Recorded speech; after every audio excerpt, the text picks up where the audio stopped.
पंजाब की राजनीति में उस वक्त बड़ा भूचाल आ गया जब आम आदमी पार्टी के वरिष्ठ नेता पंजाब सरकार में मंत्री संजीव अरोड़ा को ईडी ने मनी लॉन्ड्रिंग के मामले में गिरफ्तार कर लिया। सुबह से छापेमारी चली, घंटों पूछताछ चली और फिर हुई गिरफ्तारी। इस कार्रवाई के बाद सियासत पूरी तरीके से गर्मा गई है। क्या हो रहा है, इस रिपोर्ट के जरिए देखिए।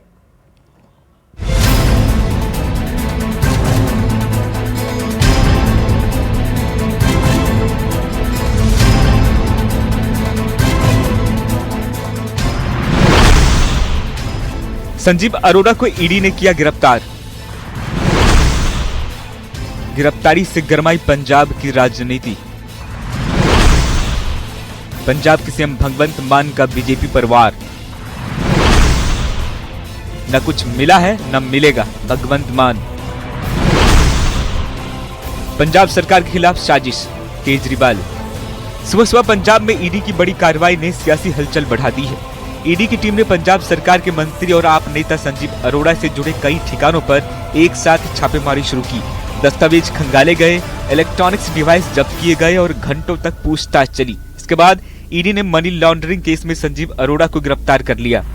केंद्रीय जांच एजेंसी ईडी यानी प्रवर्तन निदेशालय के द्वारा एक बड़ी कार्रवाई को अंजाम देते हुए आखिरकार संजीव अरोड़ा को गिरफ्तार कर लिया गया है। संजीव अरोड़ा की अगर बात करें तो जिस तरह से उनके खिलाफ और उनकी कंपनी के खिलाफ कई महत्वपूर्ण दस्तावेज मिले थे जांच एजेंसी ईडी को जीएसटी के द्वारा काफी महत्वपूर्ण दस्तावेज देते हुए बताया गया था कि दुबई से तकरीबन 100 करोड़ रुपए का एक संदिग्ध लेन देन हुआ है और इस मामले में संजीव अरोड़ा और उनसे जुड़े हुए कुछ कंपनी का जो नाम सामने आया, इस मामले में विस्तार से तफ्तीश की गई और खास तौर पर जीएसटी के द्वारा जो तफ्तीश की गई उसकी तमाम रिपोर्ट्स को जांच एजेंसी ईडी के साथ साझा किया गया। उसी के आधार पर जब जांच एजेंसी ईडी के द्वारा इस मामले पर दुबई से तमाम दस्तावेजों को खंगाला गया तो पता चला कि मोबाइल कंपनी में इन्वेस्टमेंट और मोबाइल कंपनी से जुड़ा हुआ एक संदिग्ध लेन देन जो है वो बकायदा हुआ है और वो तमाम जो दस्तावेजी प्रक्रिया जो हुई है, फर्जी बिल जो बनाया गया है वो दिल्ली स्थित कुछ कंपनियों के नाम पे बनाया गया।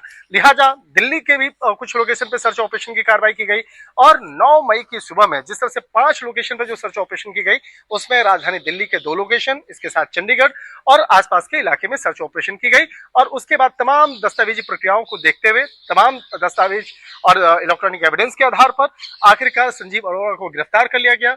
गिरफ्तारी के बाद उसे दिल्ली लाया जाएगा और दिल्ली स्थित ईडी मुख्यालय में रख करके उसे विस्तार से पूछताछ की जाएगी और कहा जा सकता है कि इस मामले में जैसे जैसे तफ्तीश का दायरा आगे बढ़ेगा कई लोगों की मुश्किलें आने वाले वक्त में बढ़ सकती है। गिरफ्तारी के बाद पंजाब की राजनीति में आरोप प्रत्यारोप का दौर तेज हो गया है। सबसे पहले पंजाब के मुख्यमंत्री भगवंत मान सामने आए। भगवंत मान ने केंद्र सरकार और बीजेपी पर बड़ा हमला बोलते हुए कहा कि बीजेपी विपक्षी नेताओं को डराने के लिए ईडी और सीबीआई जैसी एजेंसियों का इस्तेमाल कर रही है।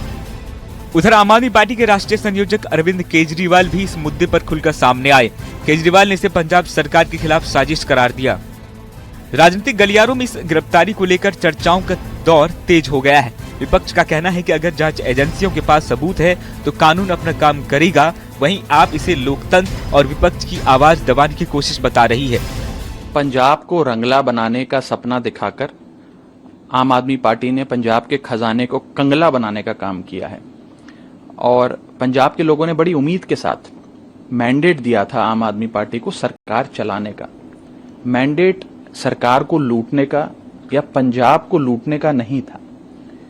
जो अभी जानकारियां आ रही हैं, जिस प्रकार से 21 लाख रुपए की रकम को बैल्कनी से फेंका गया ईडी रेड के दौरान, जो दस्तावेज सामने आ रहे हैं जो बता रहे हैं कि कई 100 करोड़ की राउंड ट्रिपिंग की गई है फंड्स की, वो तो यही दिखाता है कि ये एक बहुत बड़ा बिट्रेल है पंजाब के मैंडेट के साथ और ये धक्का जो हुआ है ये पंजाबियत के साथ है जो आम आदमी पार्टी ने किया है।